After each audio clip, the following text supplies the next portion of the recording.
Kramer. Incomplete.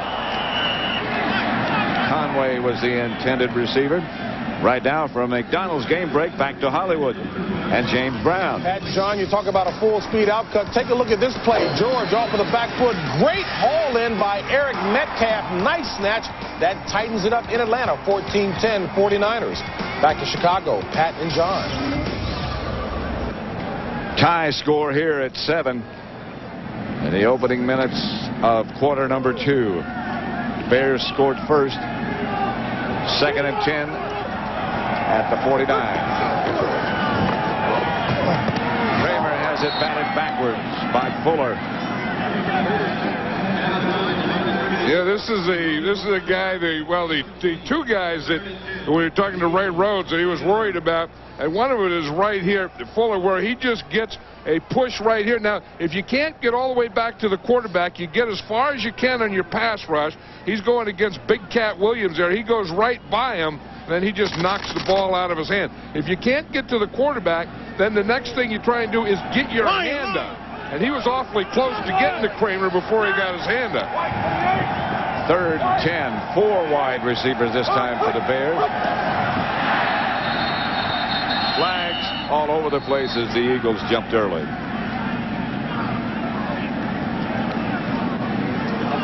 If there's anything that upsets a coach is that, you have him 6 on the defense. 5-yard penalty. Still 3rd down.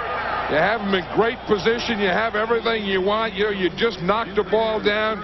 Your guy just beat Big Cat Williams, and here you do the next play. You jump off sides and give him a 3rd and 5. I think it was Mark Gunn who jumped 3rd and 5. They've drawn the opponents off sides 28 times. And Gunn is the guy that shouldn't be drawn off. I mean, he was an inside guy who was lined up right next to the ball. All you have to do is watch the ball. Reverse coming. Michael Timpson. And Timpson dives. And the dive got him the first. Well, Dave Wanstead, is taking a page out of Jimmy Johnson's book. When you play a big game, you have to have some momentum breakers. You have to have some big plays. That's the 2nd time he's run a reverse today. But as you said, watch, Timpson really didn't have this first down till right at the end. He doesn't have it now, but right there as he dives and puts that ball out there in his left hand, he has it. They're inside the Eagle 40 at about the 37-yard line. 1st and 10. Pitch back to Salah. And he is knocked backwards, staying on his feet. Cuts back, and what a run this is for a first down. William Thomas finally made the stop, but this is some run. I know. Watch Kurt Gouveia, number 54, is going to come up, and he's going to hit Salam right there. Boom! And he just turns him and sends him the other direction, but he didn't wrap him. Salam had good balance, kept his feet going, and that's what a good running back does. They never stop their feet. That's a pretty strong run. That gives you an indication of the kind of fresh legs he has. And I'll tell you, there's one upset guy, number 54, because he knew he had him zeroed in, and he just didn't wrap.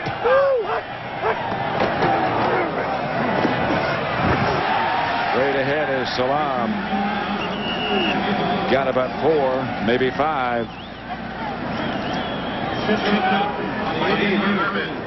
That concern about fumbling. And remember, Salam had a couple early.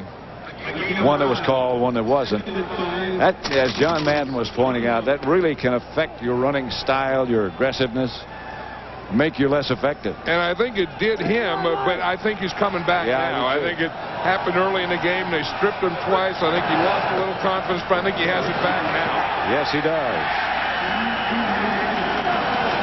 And he got the first down, I believe. You see what Dave Wanstead is doing. In fact, he said Marty Schottenheimer at Kansas City does it. He has his running back hold the ball when he's finished running and hand it to the official, so that there's no question about it. He said Marcus Allen brought it with him and taught Marty, and Marty's been teaching it ever since. Yeah, because you don't want one of those things where, the play is over, I just dropped the ball down there. You want to hold on to it, and hand it to the guy in the striped shirt. 2 tight ends. Getty and Jennings. Kramer. Intended for Getty. He had it and lost it.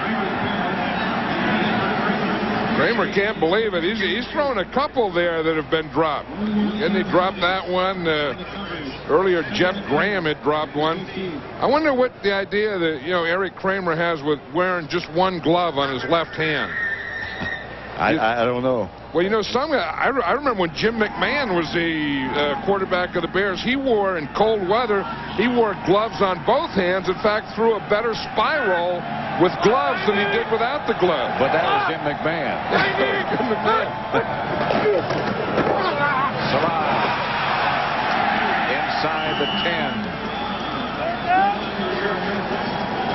I'm sure that Kramer has some reason. Sure he does. Well, you want to keep that left hand, warm all the time, and then maybe the glove hand will keep the right hand warm. I don't know. I mean, he got that thing where he can stick the hand in there. Only one hand goes in the warmer, the right hand. Yeah, then you don't. Maybe if you wear a glove on the left hand, you don't have to worry about sticking it in the warmer. Well, I'm sure you're right. There's some mysterious reason. Well, quarterbacks are a little like kickers in that, they have reasons for everything they do. Two tight ends. The fake is to Salah. The pass is in the end zone. Incomplete.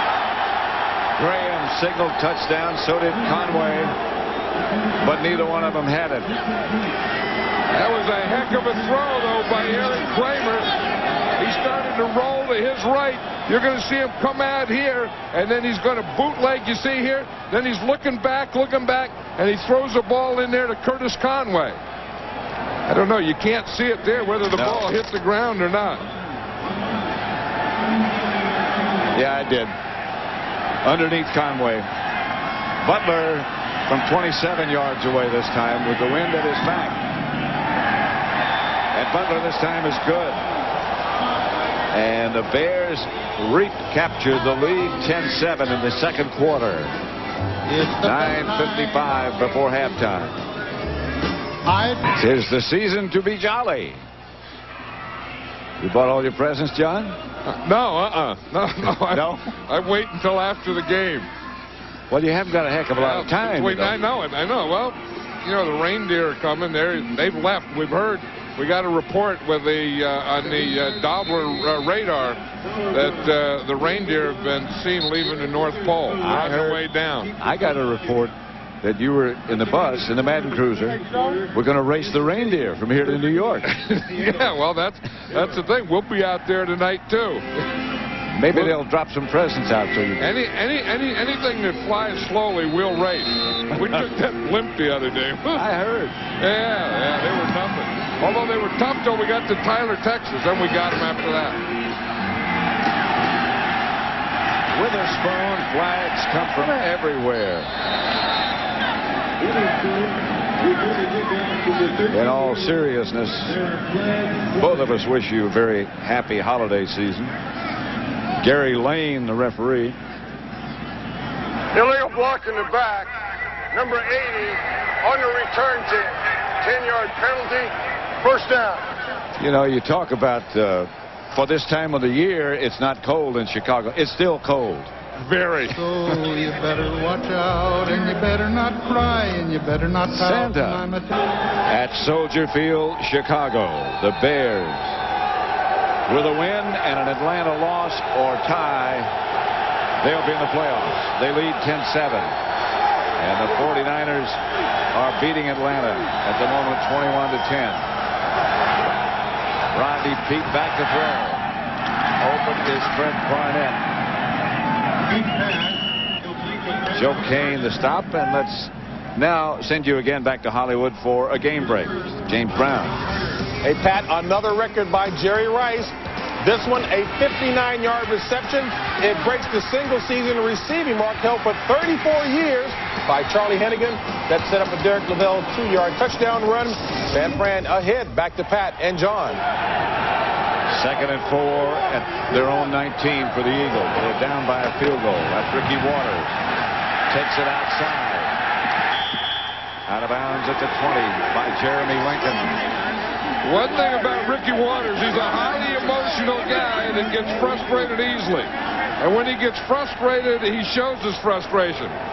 And this is what's causing some of this frustration is there. Carried the ball 4 times for 8 yards. He really hasn't gotten into the game yet, and Ricky Waters has to get into a game. 3rd down.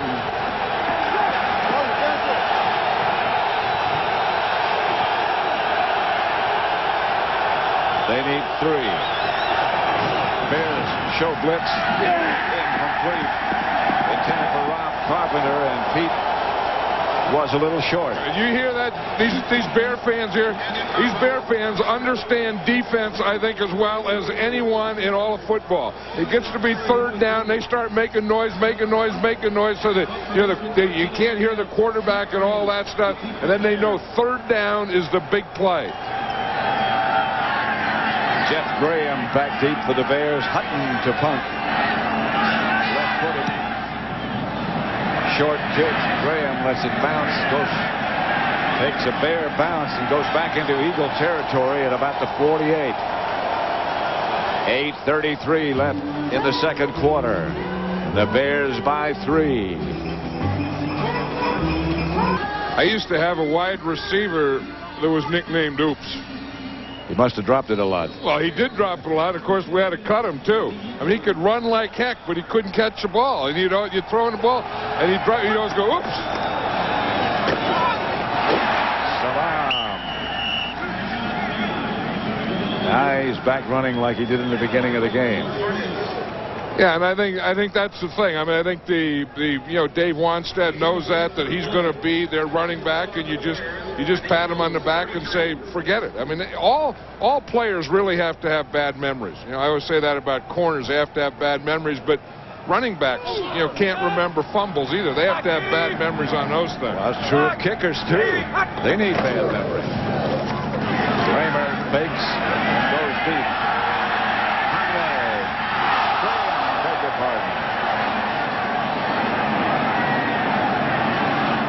Little Mark McMillan was right there with him. Curtis Conway looked like he got hurt there at the end. But watch him. I mean, he has great speed. He's running a post pattern here.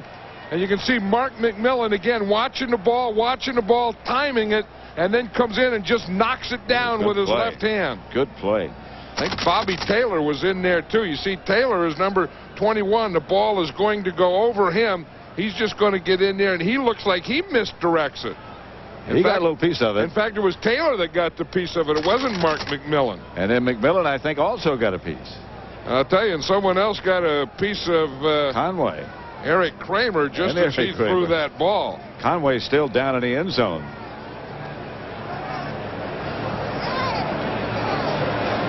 They talked about this field, and talking to the players, and they say that this field is like a rock. Watch Curtis Conway when he hits here, he just bounces. I mean, he bounced about a foot in the air after he hit. Well, they had, excuse me, John, but they had the whole field covered by tarp early in the week, and they had the hot blowers underneath, but not in the end zone. So the end zone frozen, and that's hard. Conway up and headed toward the bench. Landed on that hard end zone. Timpson has taken his place. Timpson and Graham both split wide to the right, 3rd and 4. Kramer rolls, fires, 1st down. Graham. Let's watch that play again. Watch, here's Bobby Taylor here. Jeff Graham's going to run across. Taylor lets him go and gets all the way back here to knock that ball down. That's a heck of a play by Bobby Taylor. You see him down here in the bottom? Right now, he points to him, lets him go and across, passes him off. Then he runs back and gets back into this area and knocks that ball down before it gets to Curtis Conway. That is a heck of a play for a cornerback to get deep down the middle and knock the ball away. On the other side of the field, covering the receiver on the other side of the field. The Eagles move up. This is Salam to about the 31. Our Aflac trivia question this week: what player in today's game ran this formation in high school?